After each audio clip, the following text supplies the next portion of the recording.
Ahí ya se está grabando. Bueno, yo brevemente quería dividirme acá en la pantalla. Quería darle la bienvenida, digamos, a estudiantes que están participando de este espacio, a graduados, docentes, y principalmente quería agradecer la generosidad de la disertante, en este caso a la magíster Rita Torchio, que es integrante del colectivo argentino de educadoras y educadores que hacen investigación educativa, y del trabajo docente en redes, es coautora y coordinadora del curso de tutores de investigación educativa en los contextos escolares, organizado por Infot y la CETERA, y hoy nos va a invitar en este conversatorio, que ella lo tituló Modos alternativos de investigación educativa y trabajo en red, investigar en contexto, y también agradecer a todo este equipo de trabajo que están presentes, que algunos ya estuve nombrando, al adjunto de la Cátedra de Investigación Educativa 1 y 2, Miguel Dualde, a la profesora Agostina Pistrilli, a Sofía Sosa, a Marilena Soñés, a quienes todos nos estén acompañando desde la cátedra que conformamos las cátedras de investigación educativa 1, 2 y 3. Quería comentarles que este es el tercer ciclo de conversatorios que llamamos, tiene un nombre muy largo, Trabajo Docentes y Investigación Educativa, Movimientos Sociales y Educación y Pedagogías Decoloniales, Resistencias contra Hegemonías en Territorios.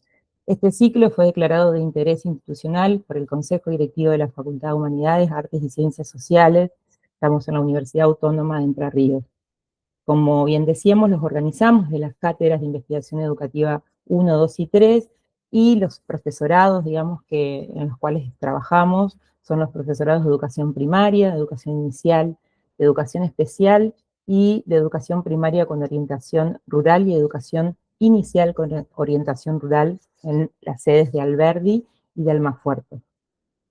El propósito, digamos, de esta iniciativa es problematizar sobre los contextos y la escuela en clave decolonial, antipatriarcal, cuestionando, siempre decimos acá, un modelo capitalista, eurocéntrico, antropoceno, en el cual se enmarcan muchas de las relaciones con los saberes y el conocimiento, los vínculos y las prácticas docentes.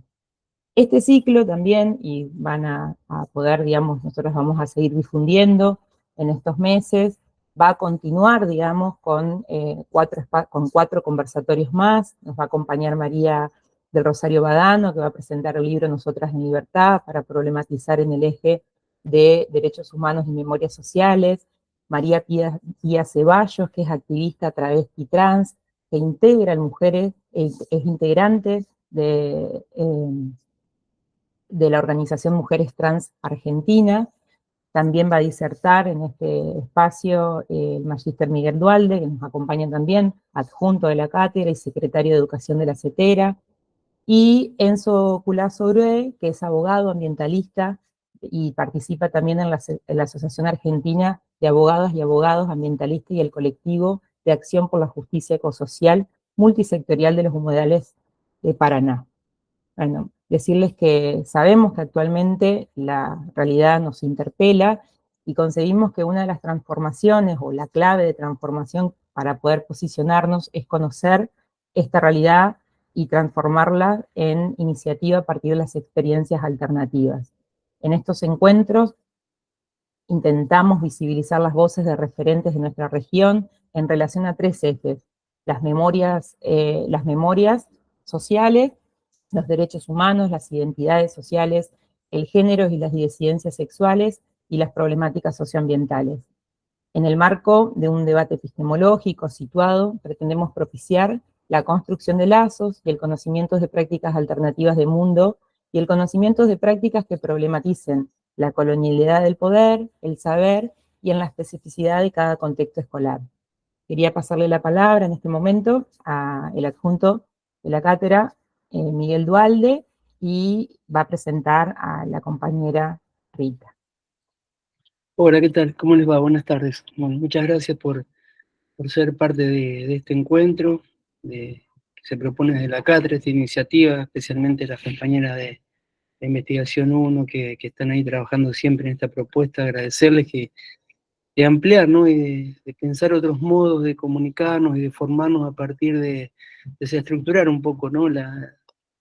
dispositivos tradicionales que a veces tenemos en la universidad y promover este tipo de encuentros que horizontalizan más que nada los procesos de producción de conocimientos, en el cual venimos, bueno, trabajando hace mucho tiempo, ¿no? Con Rita, de agradecerte, Rita, esta disposición para estar con nosotros, para acompañarnos en una historia, ¿no? Que venimos desde hace mucho tiempo construyendo a partir de pensar otros modos de producir conocimientos. Nosotros estamos en la cátedra de investigación educativa y justamente una de las cuestiones que nos planteamos son los modos de producir conocimiento, ¿no? La investigación es un modo de producir conocimiento acerca de la realidad que se vale de distintas perspectivas, ¿no? Entonces, una de las cosas las que venimos batallando hace mucho tiempo es que poder producir conocimiento desde la posición de clase trabajadora, desde la posición docente, desde ese lugar de quienes formamos parte de un objeto del cual a la vez somos sujetos, objetos, y producimos conocimientos alrededor de nuestro propio trabajo docente. Por eso, desde hace mucho tiempo, como les decía, que venimos armando, reconfigurando redes, colectivos, especialmente de docentes que producen conocimiento desde su propia realidad. Por eso hoy invitamos a Rita, que es una de las referentes en este camino, en esta historia, en esta trayectoria colectiva, en esto de estar inventando, reinventando permanentemente estos modos alternativos de producir conocimiento. Por eso agradecerte por presentarte formalmente, porque también así lo hacemos. Rita es profesora de Psicología y Ciencias de la Educación de Joaquín B. González, de Buenos Aires. Es magíster en Política y Administración de la Educación.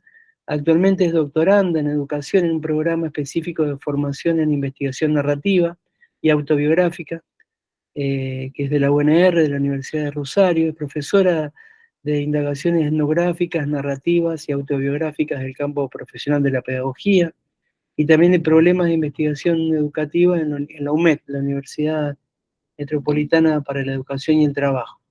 También Rita coordina la carrera del ciclo curricular complementario de la licenciatura en Educación de la UMED, es integrante de la red de docentes que hacen investigación educativa, la red DIE, y en la red DIE de Marina Vilte, de la Confederación de Trabajadores de la Educación de la República Argentina, que es nuestra CETERA, nuestra organización sindical a escala nacional.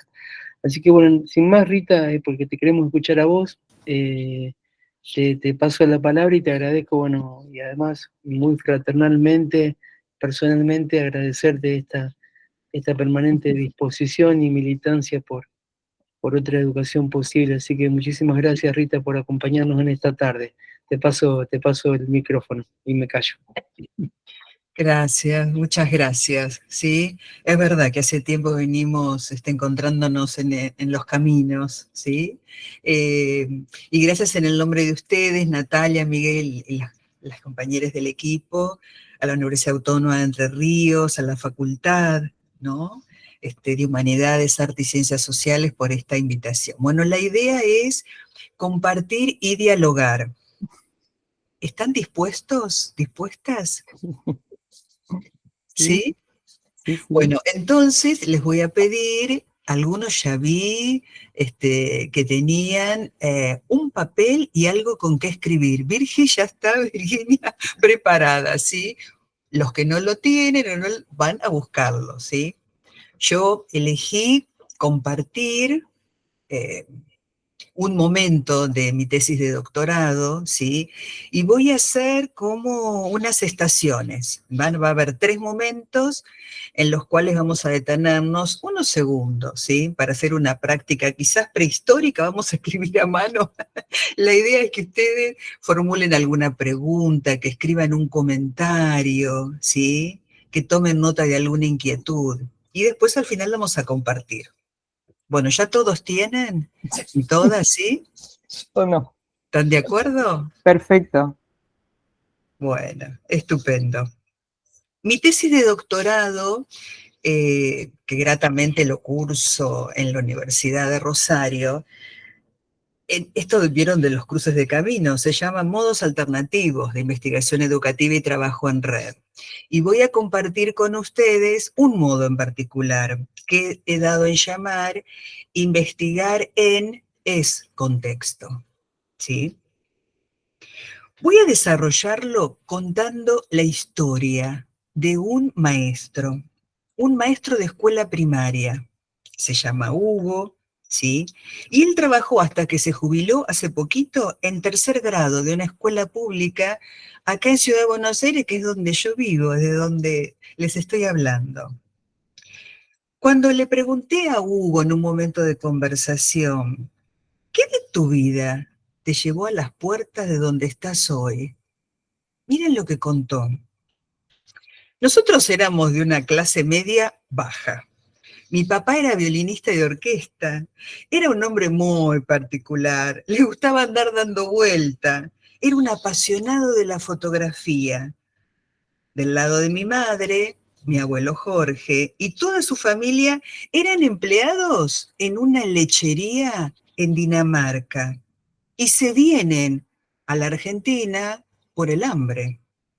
Hay una película que relata justo lo que ellos vivieron y se llama Hambre, o se puede encontrar también en dinamarqués como Sult, S-U-L-T, ¿sí? Y es de Carlsen, del 66.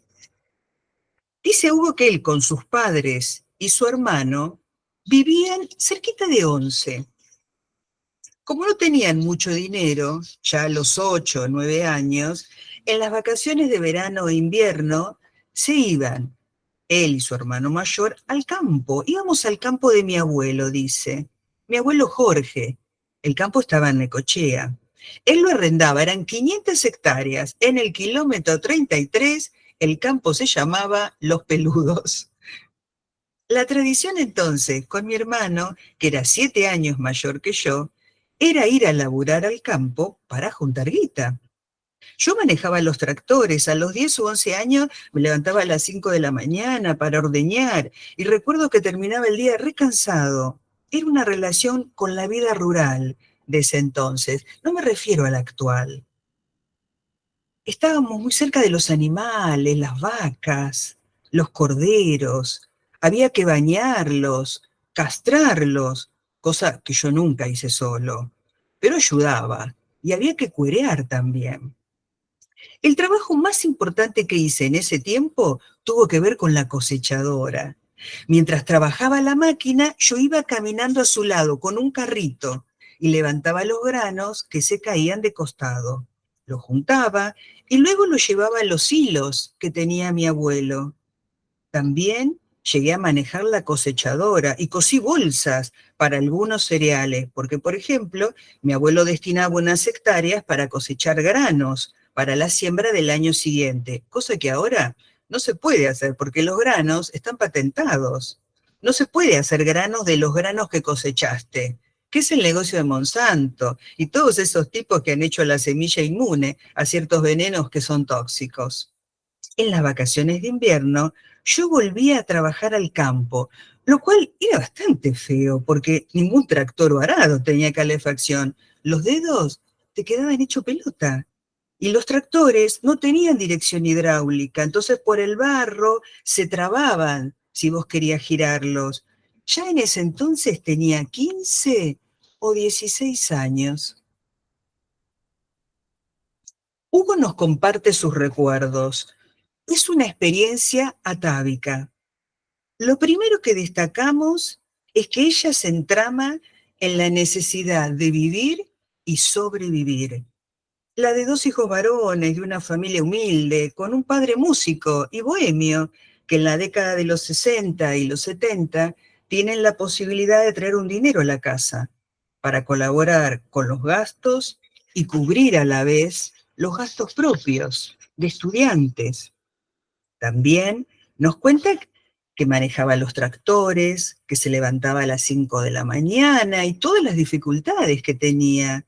Es decir, la experiencia se mete en el cuerpo, lo implica y requiere un esfuerzo. Estamos ante una relación con la vida rural. Y miren a quién se los digo. Es un vínculo que se construye en la inmersión en el entorno y al hacerlo se describe un tipo particular de experiencia humana. Los territorios tienen lugar en la vida de los pueblos, pero podemos elegir vivir el paisaje o desechar estos saberes. Si elegimos lo primero, nos dice Krenak, un chamán indígena, filósofo y ambientalista de Brasil, la conciencia de estar vivos y vivas nos atravesará de tal modo que seremos capaces de sentir que el río, el viento y las nubes son nuestro espejo en la vida. Es que somos tierra, somos ambiente y cosmos. Somos con otras personas y también con lo otro. Así comprendemos la experiencia de Hugo, como aquella que promueve un modo particular de investigar, aquel en el cual el ser y el saber en territorio componen una unidad que es inquebrantable. Cuando se vive el paisaje, el conocer es como la conciencia de estar vivo. Y vamos al cuaderno de notas. La idea es que en esa hoja, ojalá sea un cuaderno, que no es lo mismo que diario de campo, ¿no? Ustedes lo saben, que ahí escriban alguna pregunta, comentario, una frase que el oso las deja pensando.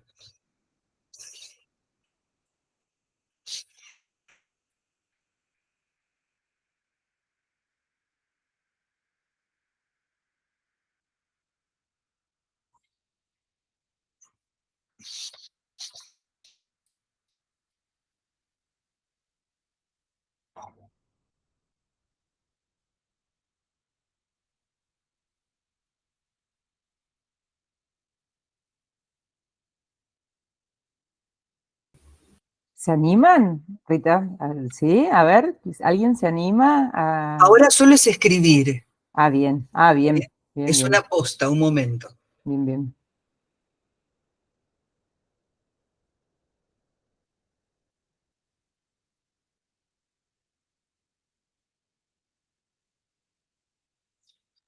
Voy en forma gradual, haciendo la experiencia, diría Cage, de explorar el silencio, además, compañeros, ¿sí?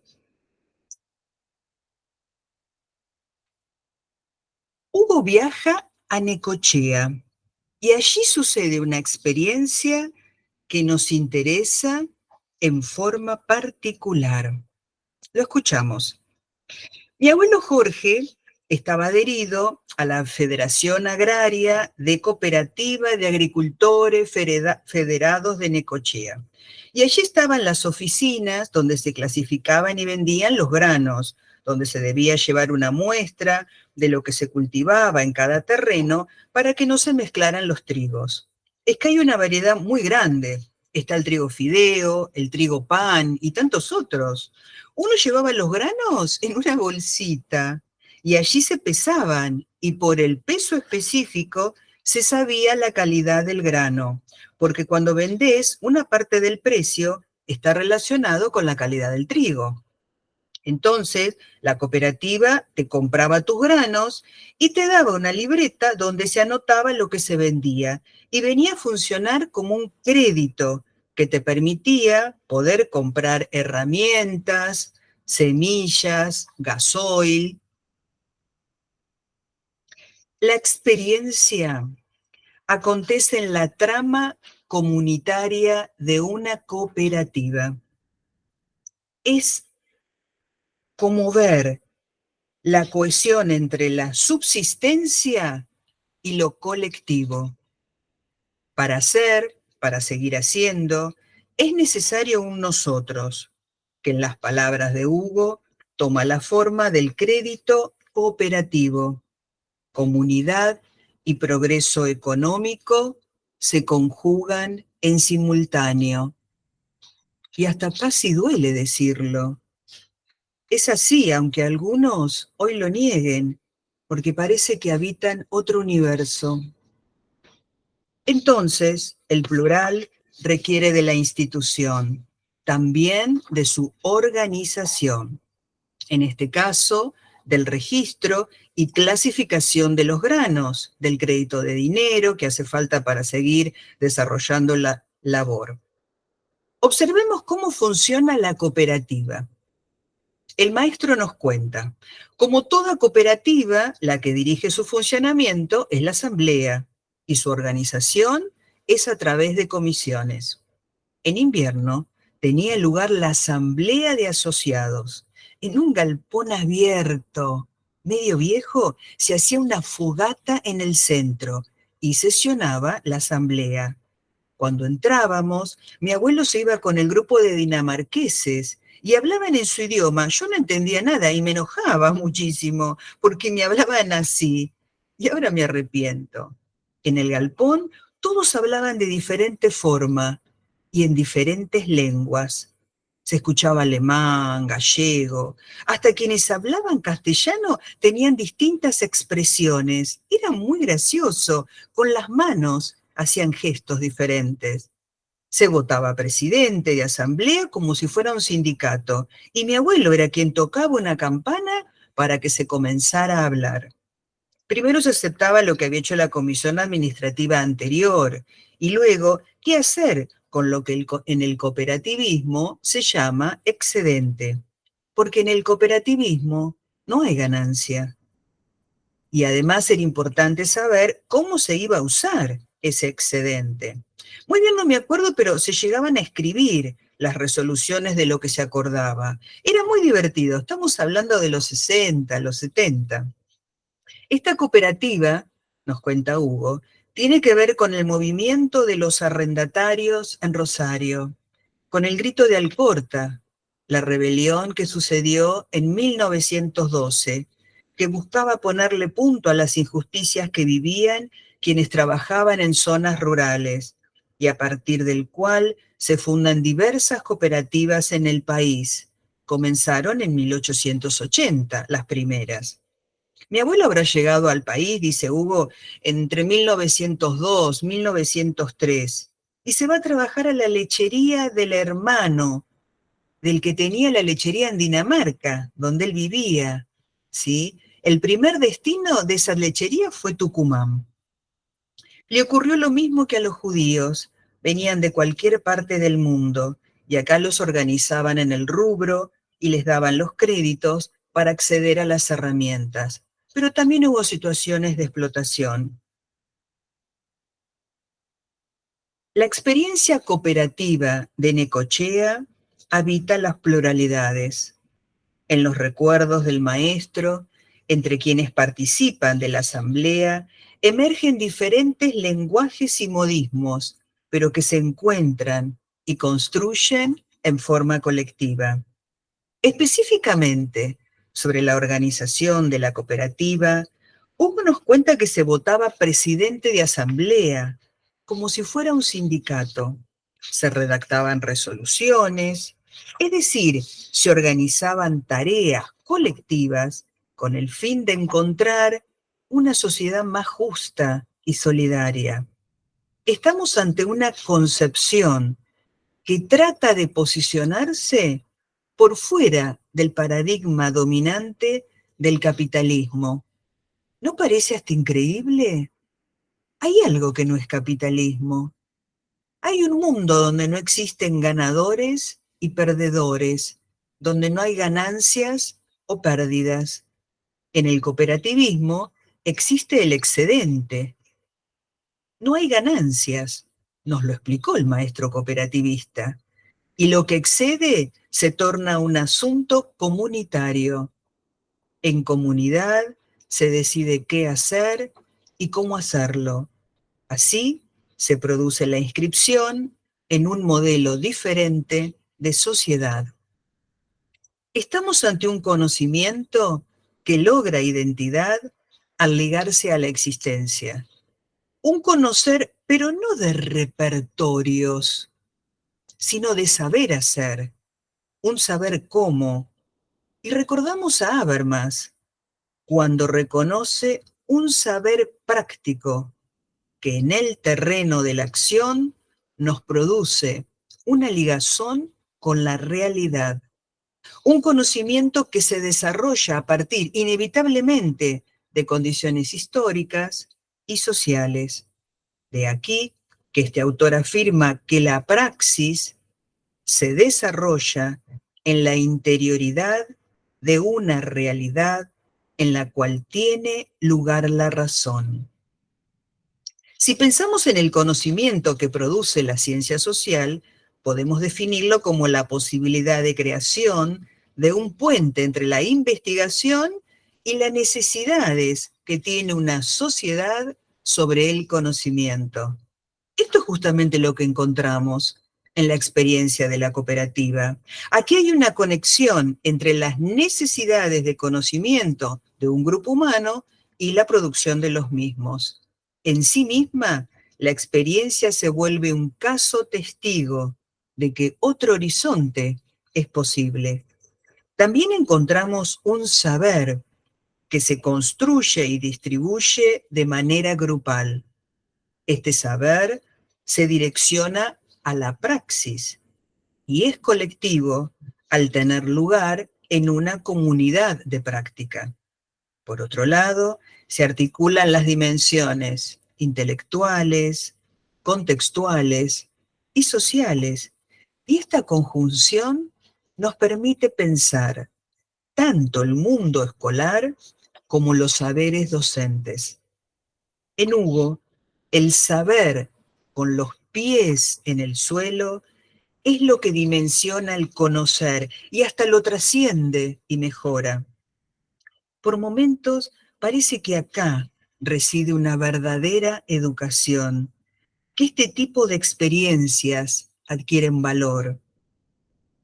Son alternativas, son mestizas, hasta parece que cobran vida en los márgenes y hasta que se vuelven centro, que conjugan pensares con sensaciones corporales y al hacerlo provocan una ruptura epistemológica con la ciencia clásica y en ese rompimiento expanden lo que comprendemos como representación del mundo. Es tiempo del cuaderno de notas.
Tercera estación.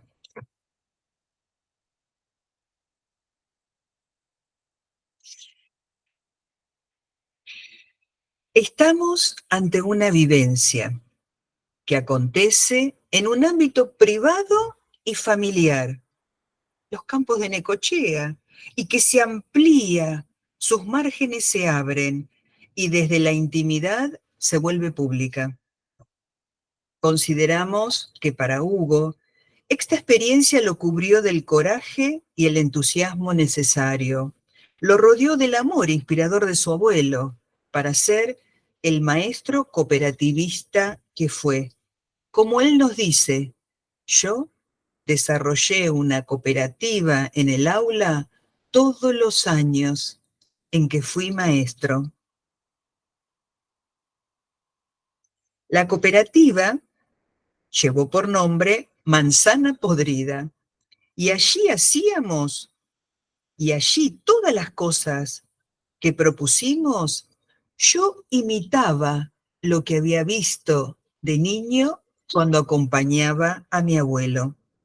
Las diferentes decisiones que se necesitaban para concretar ese proyecto se toman en forma asamblearia. Hugo trabaja con asambleas de grado. Ellos construyen un libro.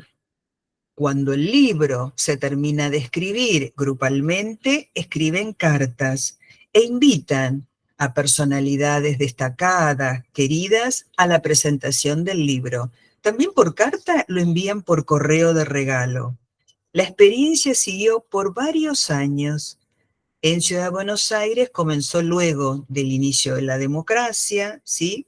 Y hasta llegaron a crear los chicos del grado de tercero una editorial cooperativa.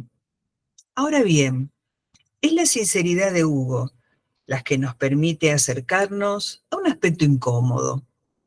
Existe como una confrontación de comunidades hacia el interior de la experiencia. Por un lado está el maestro y su cooperativa de grado, la de tercer grado. Por el otro, sus compañeros de escuela. Aquí hay ruido. Nos dice, mis compañeros no lo bancaban. En la reunión de personal se enojaban conmigo. Y la escena se acerca a la tensión, también a un cierto esfuerzo para que se comprenda el sentido.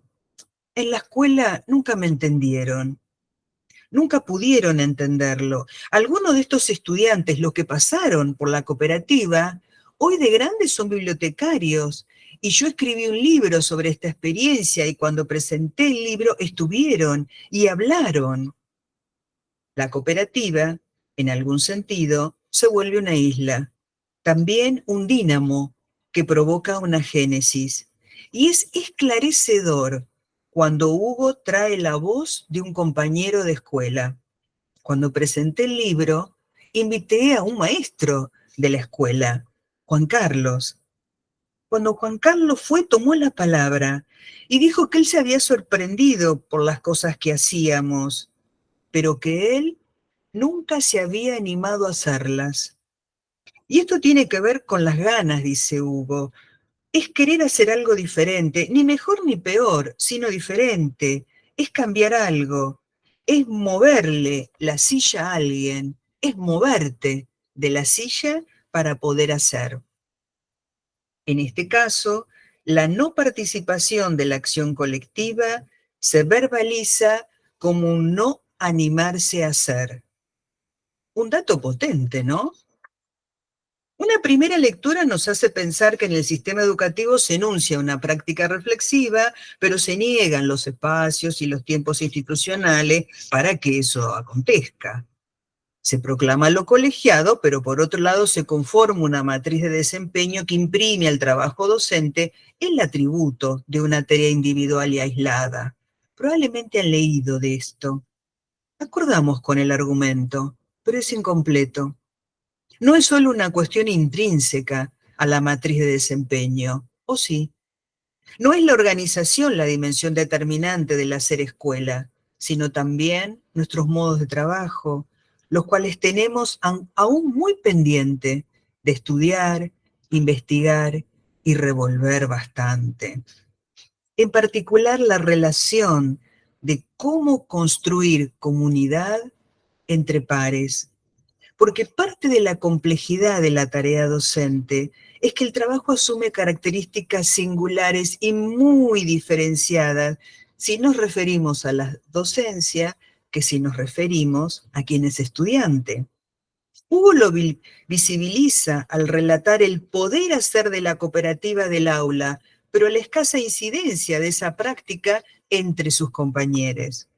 Por otro lado, ese no animarse que verbaliza el compañero de Hugo, ese mirar de la vereda de enfrente lo que sucede en otra aula de la misma escuela donde se trabaja, nos arroja a lo que aún no es presente.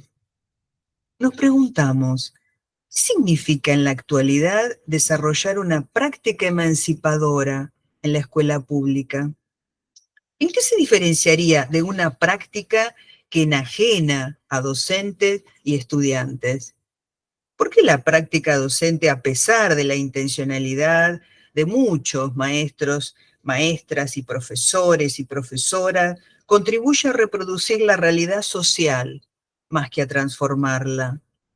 ¿Cómo hacer con otros y con otras?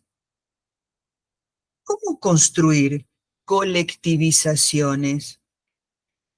En estas preguntas duerme un horizonte revolucionario y que podría materializarse en rondas de palabras entre compañeros de escuela, en asambleas de docentes.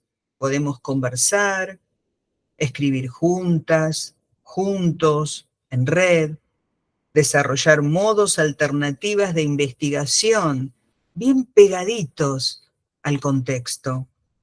Pensar lo escolar desde la propia cultura empírico-práctica, desde el contexto de trabajo, comprendiendo la interrelación, como plantean exhaustivos desarrollos de la CETERA, entre las condiciones propias del trabajo docente, en la cual juegan estructuralmente la condición de clase docente, con la organización institucional y la curricular. Por último, volvemos a la cooperativa y en palabras de Hugo. Para generar una cooperativa, la historia te muestra que lo primero es tener una necesidad. Por ejemplo, que no te embauquen con el sueldo. Entonces a alguien se le ocurrió decir, pongamos un almacén y compremos al por mayor.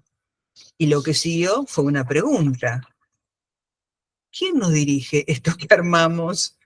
Y se respondieron, si cada uno, si cada una ofrece 2 o 3 horas después de trabajar o hasta 20 minutos, y así formaste la primera cooperativa.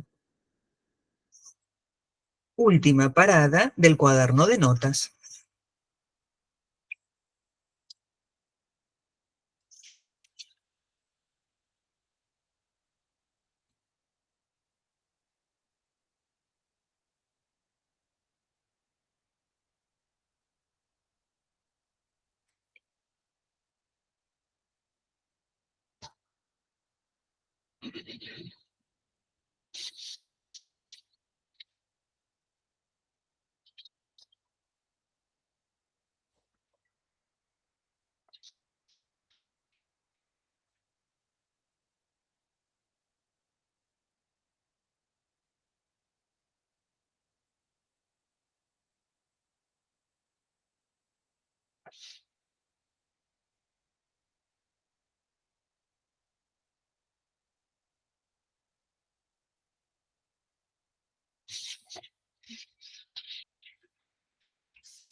Y cierro esta exposición que busca el diálogo. He compartido 3 momentos. En el primero, desplegamos que la investigación puede estar amarrada a la vida,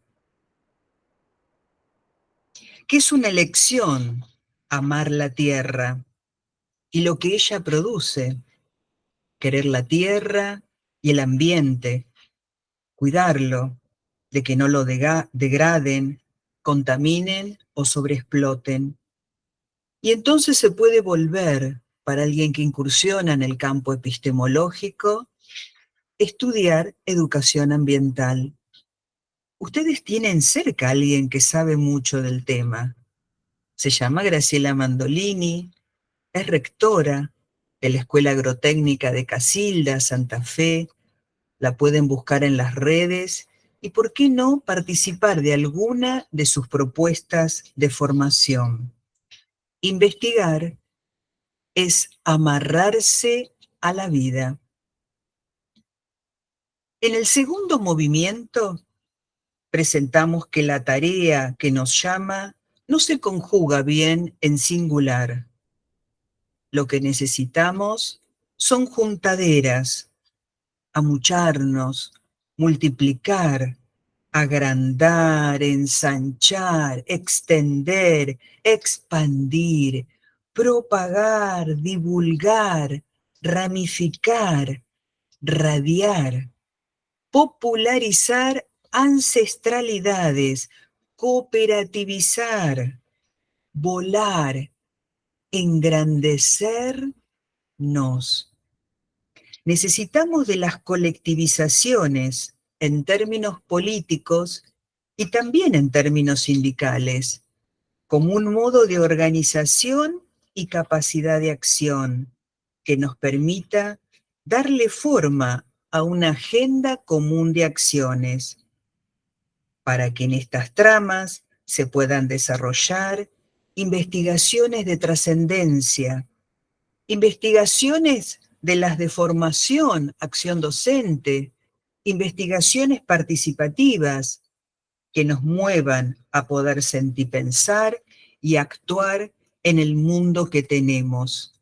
Eso es lo que podemos denominar praxis y una filosofía de la praxis.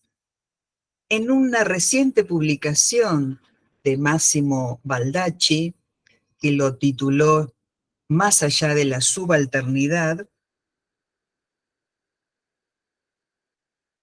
nos dice que la filosofía de la praxis consiste en la formación de un nuevo sentido común. Es una concepción renovada del mundo, no masa crítica, fragmentaria, incoherente, mecánica, sino unitaria y coherente, elaborada de forma crítica y consciente. Una filosofía de la praxis es el instrumento de una lucha cultural.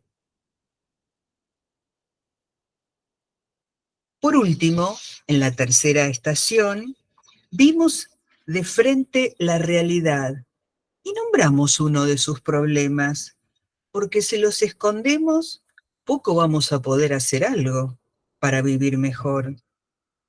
En síntesis, la entrevista de Hugo nos muestra el saber en un ser encuerpado, territorializado, conectado al paisaje, inmerso al ambiente, atado a la vida, un ser que produce saberes y conocimientos junto a sus circunstancias, no fuera de ellas, ni alrededor, ni a escondidas, ni tapándolas. Investigar es contexto. Se puede conformar una experiencia que se entrame en la necesidad de vivir con la conciencia de estar vivos, vivas, vivos y coleando junto a otros seres, conformando una comunidad de práctica que elige como nos enseñó María Teresa Sirven, hacer ciencia de lo social, sentirse pueblo. Al fin y al cabo es eso, porque al fin, en última instancia, toda práctica de investigación expresa una posición epistémico-política, con todo lo que ello significa. Porque la tarea de quien investiga es llegar a la vida que sucede en los paisajes que habitamos, escuchando los susurros de los dramas sociales, esas sensibilidades y disposiciones indispensables para no transmutar en lo que alguna vez escribió Rodolfo Kusch.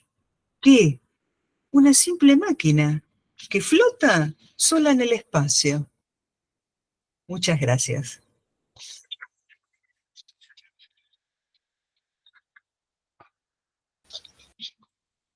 Gracias, Rita. La verdad que aplaudo porque, bueno, también pueden, y estoy todavía procesando. Hermoso. Gracias por el relato y la belleza con lo que, como en el modo de la belleza en la cual lo anudás. Bueno, Gracias a ustedes, estoy viéndolo entre sí, aplausos, corazones y agradecimiento. Y ahora abramos por al favor. cuaderno de notas, ¿sí? A leer comentarios, palabras, una frase, no importa qué, nos escuchamos.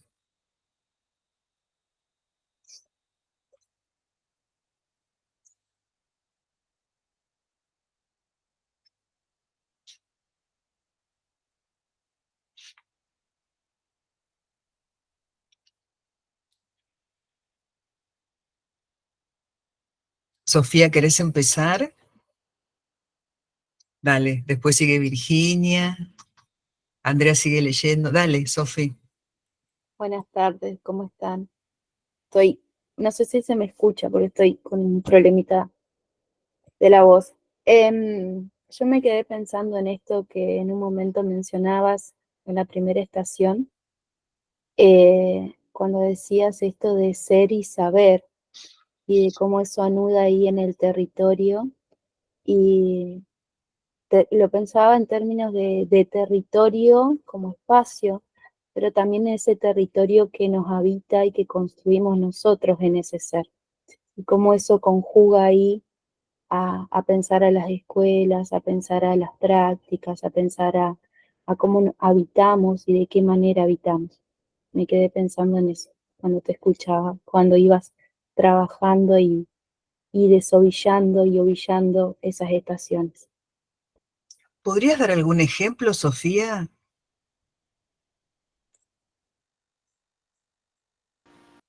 A mí me traía a la memoria esto que vos mencionabas acerca de lo que significa y me traía mucho la experiencia de Luis Iglesias, pero así como de Luis Iglesias, de tantos otros docentes, que esto que vos decías de lo cooperativo, de lo colectivo, de esto que no queda aislado, sino que es cuerpo, es poner el cuerpo, pero también es esa praxis sentipensante de ese espacio que no queda fuera de una ventana del aula, sino que eh, la trasciende, la habita, la llena.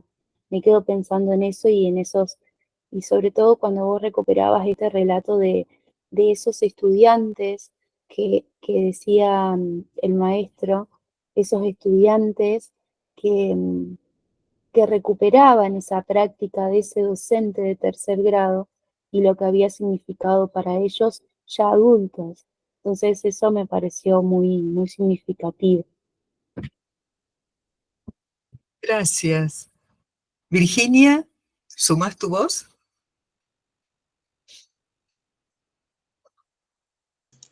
Hola, buenas tardes. Bueno, primero agradecerte porque, bueno, es mi primera vez en estos conversatorios Y bueno, yo estoy estudiando, o sea, ahora estoy en segundo año de la carrera y es mi primer año en investigación y es como todo muy nuevo por el momento. Eh, pero bueno, me pasó que en un primer momento yo dije, y disculpe, yo dije, ¿y a qué vamos a llegar con todo esto? Porque empezaste narrando, o sea, una conversación con un maestro de tercer grado y de la nada estabas contando la historia bueno, de su niñez, de cómo fue atravesando todo esto, que claramente después fui como armando el rompecabezas con las demás estaciones y, y bueno, las preguntas así armadas de la primera estación yo decía, ¿y ahora qué pregunta hago? Porque claro, no entendía la dinámica. Eh, Y no sé si todavía puedo hacer una pregunta específica de de ese primer momento, porque como digo, fui armando todo el rompecabezas y, y me permitió reflexionar mucho sobre las prácticas docentes, digamos. Eh, en este momento, atravesando la carrera, me pasa que a veces veo muchos profes que vienen, nos dicen esto, lo otro, o vean, no ven de esta manera, de la otra, y como que en este conversatorio me sirvió para ir conectando, y yo a medida que ibas narrando, iba acordándome de algún texto, de algún comentario de una profe, y como que fui armando eh, todo un rompecabezas grande, y, y bueno, me habilitó para reflexionar sobre todo esto y sobre mis futuras prácticas,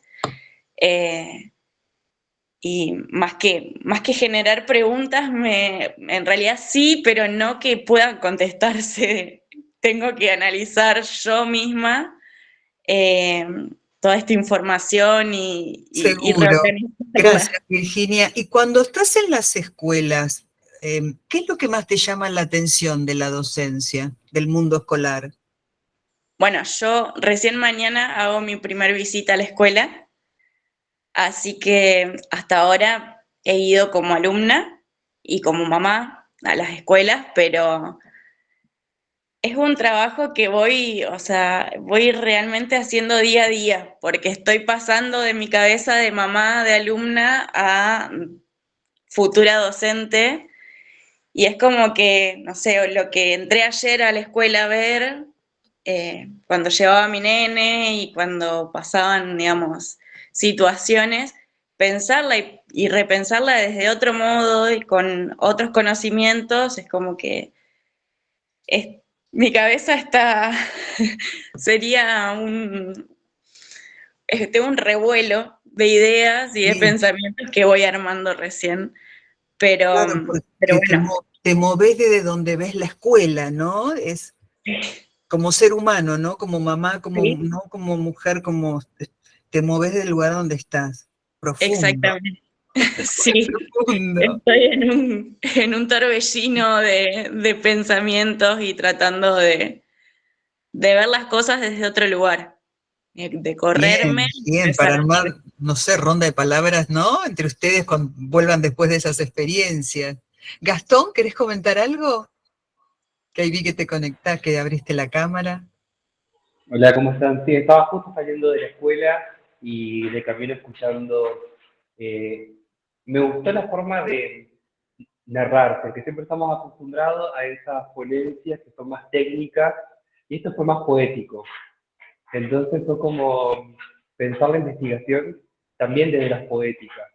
Me interpelaba mucho mientras que venía escuchándote trabajar lo colectivo, el territorio, lo colectivo, que por ahí, en estos contextos que son más de individualidades, pensar lo colectivo y tomar intervenciones colectivas ayuda a poder ver la problemática o la cuestión desde otros lugares. Entonces me iba quedando con esto de poder pensar en lo cooperativo, que se está alejando mucho a lo que está pasando en la actualidad con la individualidad. Así que me quedé atrapado ahí en esto, en pensar desde otros lugares. Así que bueno, muchísimas gracias por permitir ver la investigación también desde otros lugares, que no sea estos imaginarios supuestos que tenemos de, de las ponencias como más técnicas, sino como algo también más sensible. Gracias, Gastón. Sí, es mi marco epistemológico, ¿sí? Mi formación, voy a ser breve, ¿sí?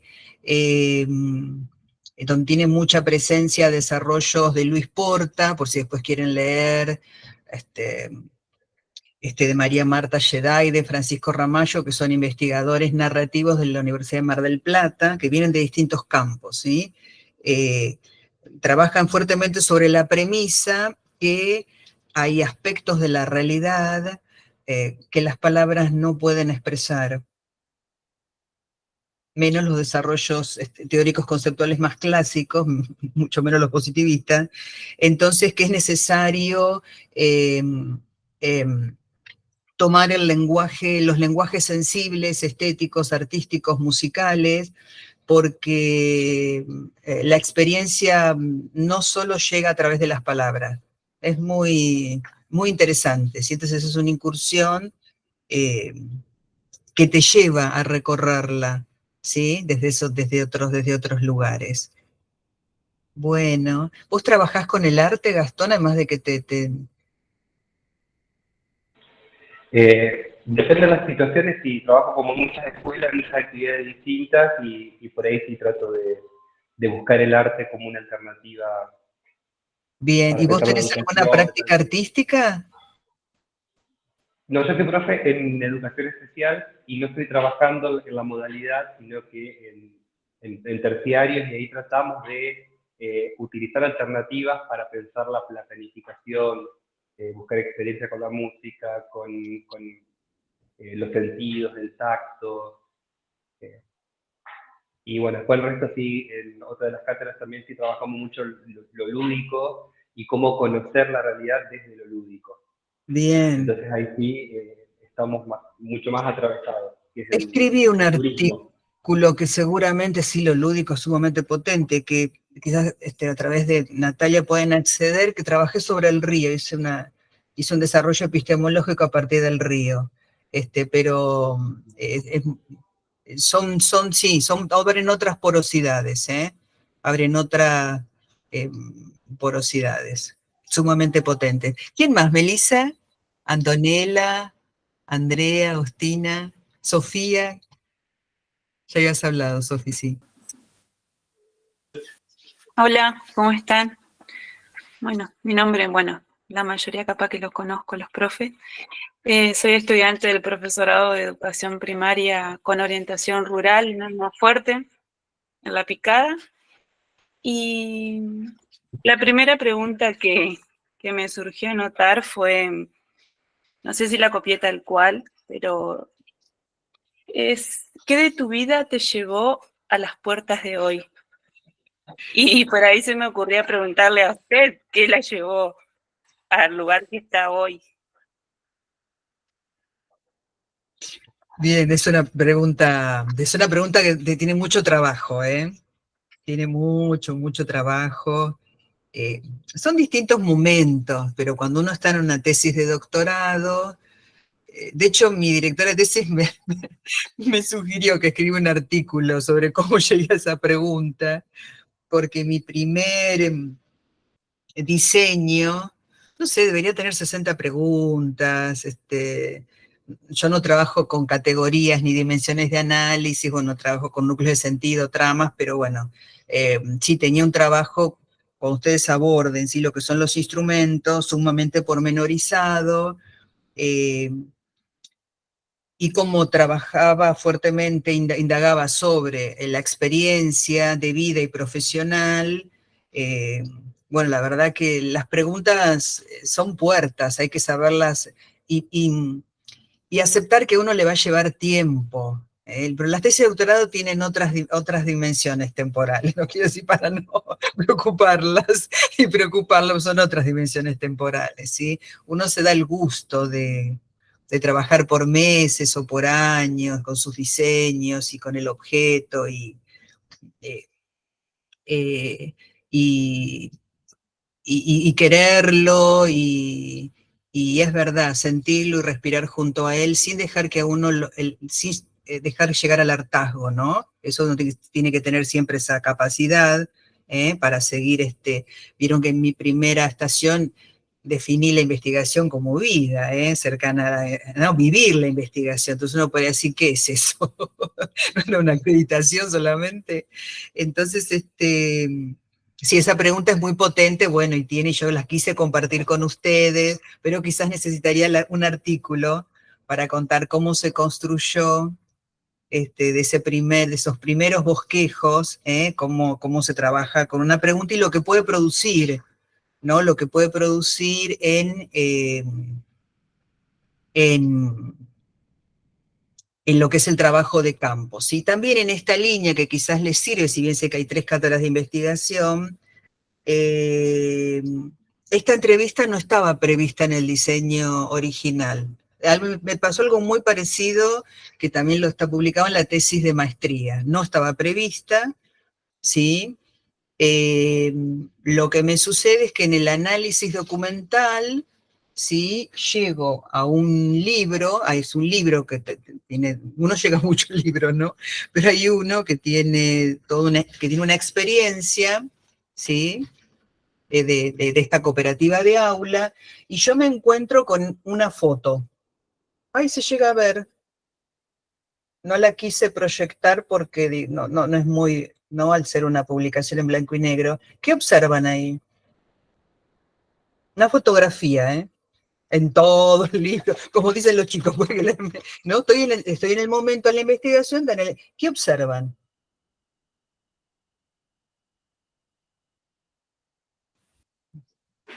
Y hay una Naturaleza. persona, al otro no lo distingo. Una persona. Personas, ¿no? Bien. Están como mirando hacia al agua, ¿puede ser? Al agua, el de camisa blanca es Jorge, es el abuelo de Hugo. Y el que está sentado es Hugo de chiquito. ¿Sí? En el libro es muy breve lo que se dice, pero yo me quedo prendada a esa fotografía. ¿Sí? Es decir, esto era parte de mi análisis documental. Yo me quedo prendada a la fotografía y con las posibilidades, vieron que a veces uno tiene, que es que el maestro vive en la ciudad donde yo vivo, entonces lo busco. Busco el contacto, le digo que quiero conversar con él y me recibe en su casa, ¿sí? Y entonces, en ese capítulo de mi tesis de doctorado, está Hugo, las manos de Hugo, ¿sí? Figura en la tesis, sosteniendo el cuadro, porque lo descolgó de su comedor. Lo de Atávico también es muy profundo, porque las paredes de su comedor llegan hasta el techo con fotos. Él ha hecho hasta un análisis genealógico del apellido de su familia, de las fotos de su familia, vieron cómo son las familias, de lo que no decían ni compartían, entonces lo que él tuvo que averiguar ¿no? para conocerse, para saber, ¿sí? Para comprender. Y entonces voy a hacer la entrevista, converso con él, y en realidad me lleva la foto esa conexión de que es un abuelo, es él con su abuelo Jorge, sentados en un momento de descanso a orillas de un cauce de agua, ¿sí? Y en su necochea de la infancia. Entonces, a partir de eso, construyo lo que compartí un momento, ¿sí? Pero es un capítulo de la tesis. Así que miren, eso también, creo que cuando uno hace esa posibilidad eso de vivir, ¿no? Lo que significa vivir y dejarse llevar por el marco epistemológico y tener una dirección de tesis que cuando consulto me dice, sí, por supuesto. Pues yo me estoy yendo, ¿se entiende? En el sentido de, vieron que las tesis tienen, ¿no? Sus objetivos, ¿no? Uno ya definió con qué personas va a dialogar, de qué forma, entonces esto la verdad que fue muy bella. En relación con lo que dice Melissa de lo personal, sí, es un momento de mi vida en la cual elijo este enfoque para investigar. Yo ya transité por enfoques más cualitativos, aprendí muchísimo, me gustó, trabajé con las unidades de análisis en mi tesis, de mi tesis de maestría. Elegí hacer ese recorrido, me permití, estudiando ya, podríamos decir, grande a mi edad, en mi generación, ¿sí? Me permití hacer ese recorrido epistemológico. Entonces, después que finalicé, elegí trabajar con un marco epistemológico que no sea positivista, que sea postcualitativo, ¿sí? Y enmarcado en el campo de conectarme con lo que llamamos con esas afectaciones sensibles, ¿sí? Hay varios que trabajan. Si Esperanza tiene un bello libro que se llama Lo que no vemos que el arte ve, que se los recomiendo, que es sumamente potente. También me aprendí mucho, yo ya me jubilé en profesorados, pero aprendí mucho de mis estudiantes que más militaban en el campo de ESI, integrantes de Yo Coordiné Redes, una red de maestros escritores, y uno de los estudiantes era un docente queer, sumamente militante en todo lo que es el movimiento queer, el lenguaje inclusivo, los protocolos de género en los profesorados, todo ese movimiento que yo viví como docente y que me bajó si estaba en algún momento subí de algún banquito, y me puso en una condición de aprender. A veces a los docentes nos cuesta, más en los niveles superiores, porque como siempre estamos estudiando, leyendo. Yo estoy chocha con el texto de Baldacci que acaba de salir, ¿se entiende? Eso está fantástico. Disfruto de compartirlo con ustedes. También ¿no? Estoy trabajando con el concepto de subalternidad, lo que significó para mí, ¿no? Es llegar a Baldacci y poder leer todas las producciones de Gramsci, ¿no? Si no, uno no llega a la subalternidad. Entonces, uno disfruta esas cosas, pero a veces eso uno lo confunde, o quizás es un vicio acá de la ciudad, no sé, quizás no les pasa en el interior, uno se confunde y toma distancia con lo que es la tarea de estudiar, de ser estudiante, ¿no? Pues siempre tiene algo para enseñar, para decir, para mostrarle al otro que no sabe. Entonces, para mí fue una matriz de aprendizaje de mi práctica como docente, ver todo ese movimiento que surgía, que no era de mi generación, de la Revolución de las Hijas, ¿sí? Entonces no era de mi generación, pero era poco inteligente no verlo, no escucharlo, no aprender, ¿sí? Entonces eso mueve mi marco epistemológico y me dice, hay otra realidad, tiene que haber otra forma de hacer ciencia, no puede ser el mismo marco. Hay algo de salir con los estudiantes, me invitan, es una marcha, hay intervenciones en Avenida de Mayo, estamos llegando, bueno, nosotros estamos muy cerca, a la plaza, y participo de una intervención, ¿sí? Todo ese movimiento en mí produjo, lo digo brevemente, ¿no? Pero en mí produjo una interpelación, no fue una revisión. No, fue una muy fuerte interpelación sobre de qué forma estoy conociendo. ¿Por qué no puedo utilizar estas palabras? ¿Por qué no puedo nombrarlo de esta forma? Por supuesto, como les leía, sin esconder la realidad, porque no puedo no decir esto que ocurría en la escuela, que también me pareció potentísimo. No está en el libro ese dato. Esto queda en este ámbito, ¿no? De intercambio. No está en el libro ese dato, compañeros. ¿No está bueno? No figura esa dificultad.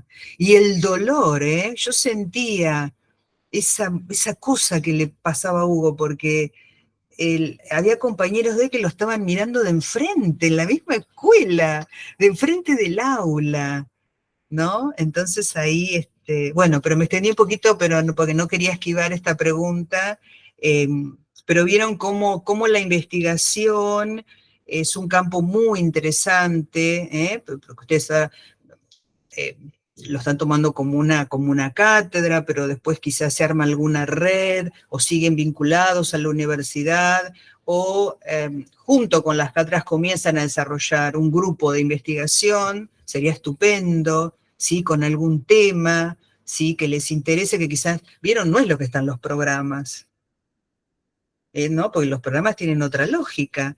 Entonces, bueno, ahí puede aparecer una muy linda posibilidad, ¿sí? ¿Qué más? Agostina, Antonella, ya es 45, sé que a las 18 van terminando. Buenas, ¿cómo están? Bueno, tomo la palabra antes de que se me vayan las ideas, un poco recuperando algunos de los apuntes que fui tomando mientras te escuchaba, que me resultó también muy lindo escucharte, la forma de nombrar y de narrar todo. Concuerdo que por ahí en estos espacios no es lo más habitual y me parece que romper un poco con eso predispone de otra manera, así que gracias también por eso. Eh, bueno, yo fui tomando nota de algunas cosas tal cual las fueron diciendo y otras que fueron viniendo a raíz de, bueno, me anoté como necesidad de vivir y sobrevivir, conocer como la conciencia de estar vivo, mirar el mundo como si fuera la primera vez. Y en ese sentido pensaba, bueno, justamente algo que también en la cátedra de investigación 1 nos venían a proponer, que era cuestionar, ¿no? Nuestros posicionamientos, desnaturalizar esta realidad entendida como dada, problematizar ahí, ¿no? Y también, no sé si un paralelismo, pero bueno, esta cuestión de lo privado y familiar que mencionabas hoy, y también me noté en ese sentido cómo los márgenes se iban abriendo, hice ahí como que mi cabeza lo relacionó a algo que se piensa mucho quizás desde los movimientos feministas, que es lo personal es político, ¿no? Y en ese sentido pensaba cómo también, ¿no? Lo personal, lo familiar, lo íntimo, esconde mucho conocimiento bueno, que también es necesario democratizarlo de alguna manera, tejer redes desde ahí y poder romper justamente estos márgenes y bueno, esta misma experiencia que narrabas de una experiencia de cooperativa de trabajo, poder pensarla ya en el ámbito de un aula, ¿no? Y bueno, en ese sentido, justamente eso, enriquecer las discusiones, los modos de pensar, los modos de construir. Y bueno, eso, pensaba justamente en esto que te decías y en la potencialidad de la vida, que hoy hablaban justamente de esto, de conocer el mundo como si fuera la primera vez. Entonces también pensaba en eso, en la potencialidad de la vida, en la potencialidad también de esta cuestión de lo íntimo. Eso. Gracias, Andrea. Antonella y Agostina. Hola, ¿me escuchan? Sí. Yo tomé algunos apuntes que la verdad que no hice ninguna pregunta porque la verdad que tengo para pensar un montón. Y bueno, uno es el conocer el paisaje nos permite saber. Otro es moverle la silla a alguien y moverte también, lo mencionaste. Y Hugo produce conocimiento sin esconderse, por así decirlo. Como que él, al ser sincero, digamos, también enseña. Entonces, como que eso, digamos, me hace pensar un montón. Y bueno, seguramente que a medida que lo vaya estudiando más, voy a tener para hacer miles de preguntas más. Bien. Y ¿Viste cómo a queremos veces saber. las ideas pueden ser ideas que no necesitan palabras muy complicadas? ¿No? Y a veces la idea puede venir atada como a esto, al momento de sinceridad, el que te dice que te diga la verdad. Esto en algún momento no salió bien, tuvo una pata ahí media, ¿no? ¿Viste? Entonces eso también es como por ahí abre. ¿Y tu paisaje cómo es, Antonella, en el que vos estás? Eso del paisaje me hace pensar mucho porque lo siento como que él menciona el paisaje como en el contexto en el que se encuentra, digamos. Que lo ve como un paisaje, más allá de que por ahí uno capaz que lo ve desde afuera y lo ve como capaz que un poco conflictivo o como sea, Ujú, digamos, como uno lo tome, ¿no? claro. Eh, y yo la verdad que no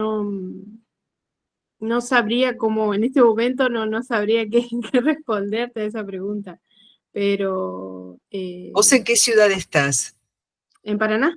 Ah, en Paraná, no, bueno, qué paisaje que tenés. ¿Hiciste algún curso de educación ambiental? He ido a algunas charlas nada más. Bueno, porque Entre Ríos, Santa Fe, ¿no? Yo sé que hay, ¿no? Hay maestros que están muy movilizados con ese tema, son colectivizaciones muy potentes.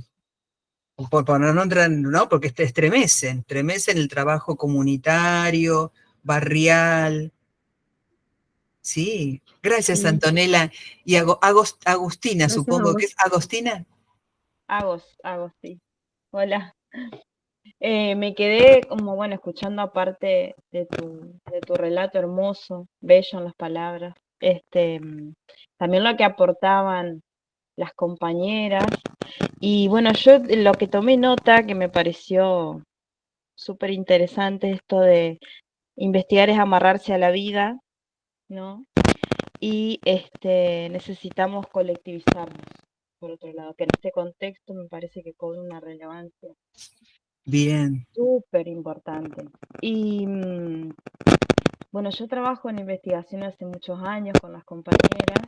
em, ¿En y qué te equipo escuchaba estás, Agostina? con Miguel Dualde en Investigación 2. En dos. Ujú. Y te escuchaba en esto de cómo te atravesó,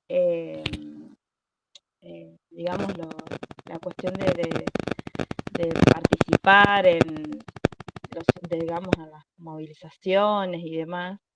Y cómo hay determinadas experiencias de vida, y por eso pensaba en lo de investigar en la vida, que te atraviesan también a pensar aquello que estás haciendo desde lo académico, ¿no? Y cómo a Claro. veces no hay palabras para expresar, como bien vos decías, eso que ocurre. Y en mi caso en particular, la llegada de mis hijos fue Ah, trascendental para eso, digamos. No pude ver la vida de otra manera desde, ¿no? Desde que llegaron. Em, y mis lecturas, desde a partir de ahí, mis lecturas, mis reflexiones, análisis, siempre está atravesado, ligado a ¿no? Las maestras que hacemos lo que hacemos mientras criamos, cuidamos, acompañamos y sostenemos. sí, bellísimo. Muy Eh, potente. Sí, y bueno, actualmente trabajo en jóvenes y adultos y recorro muchas escuelas, mi tarea es transitar muchas escuelas, y eso sigue siendo una constante permanente, digamos, digamos, de cómo estas mujeres adultas o jóvenes también están transitando por tercera, cuarta, quinta, sexta vez la escuela, porque también la maternidad las ha atravesado, porque también las tareas de cuidado han hecho que tengan que poner en pausa su vida.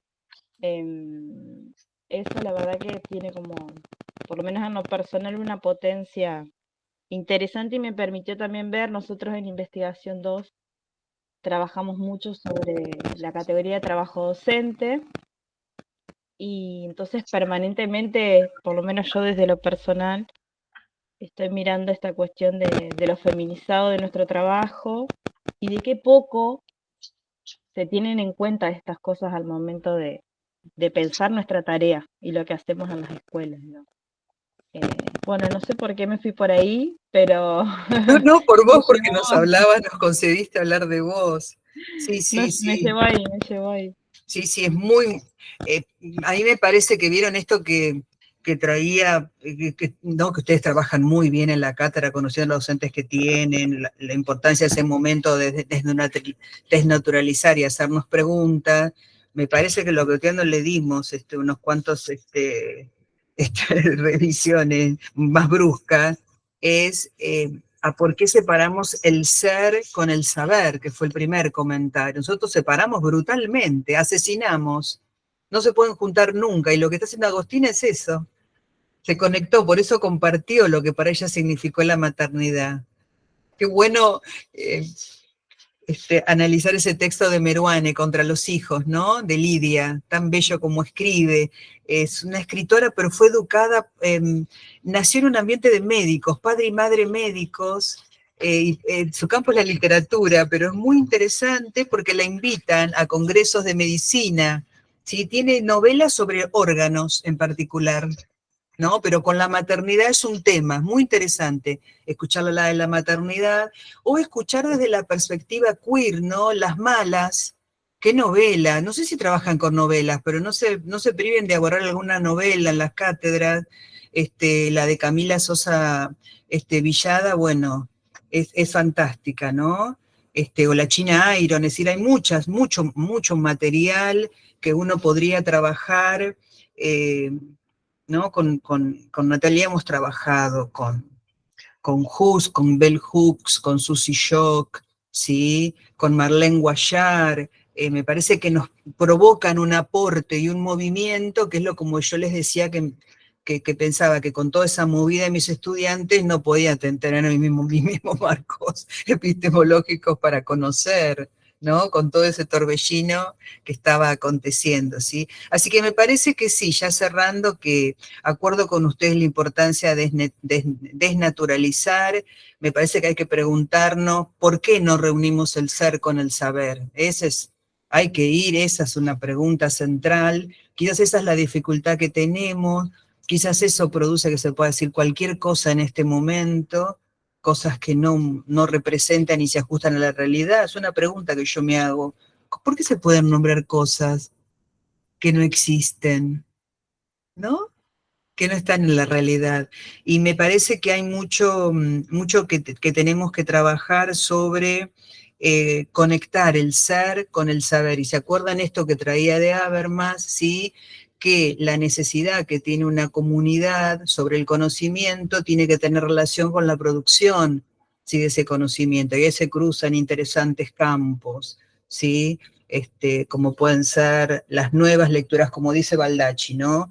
Tomar la categoría de subalternidad como una construcción histórica, social, y que mueve y tiende hacia la lucha, no desde el momento de su producción, sino que en el presente mueve y tiende hacia la lucha que se produce en cada coyuntura.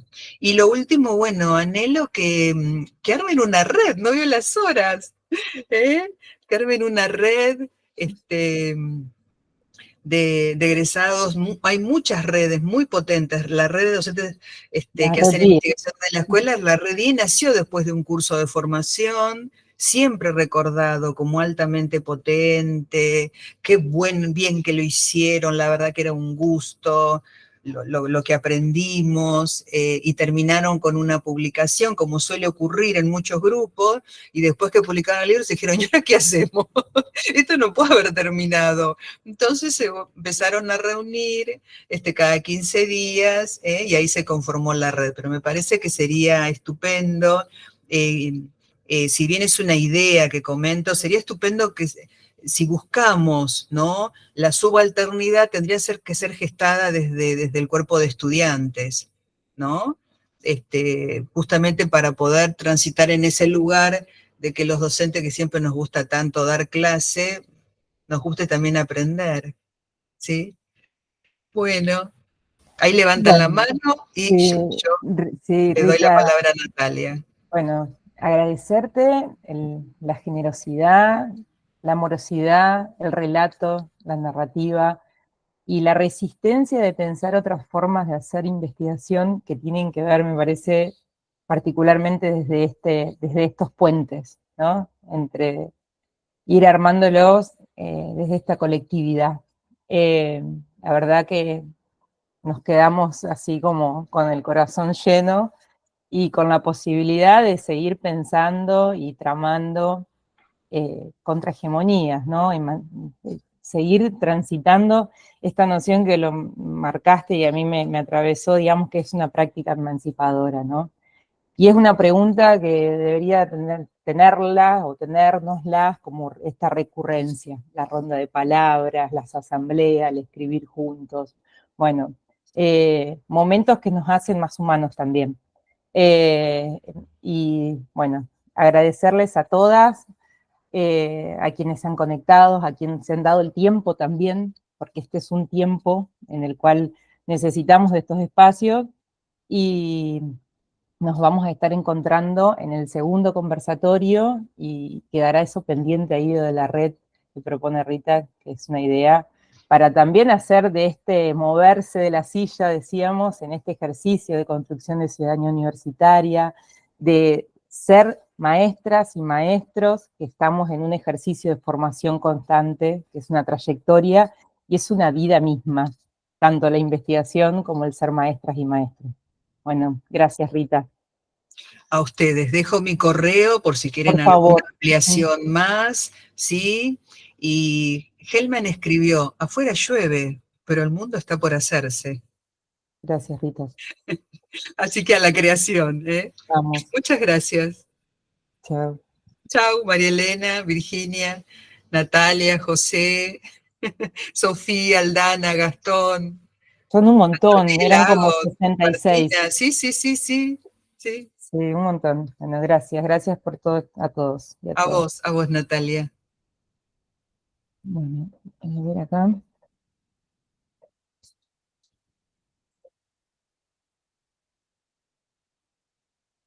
Les voy a pedir ahí en extensión si quieren detener la grabación. Grabar, sí. Ajá. Ahora voy a avisar para dejar de grabar. Bien. Y saludo. Nos vemos. Chau, chau. Un gustazo. Hasta pronto. Gracias.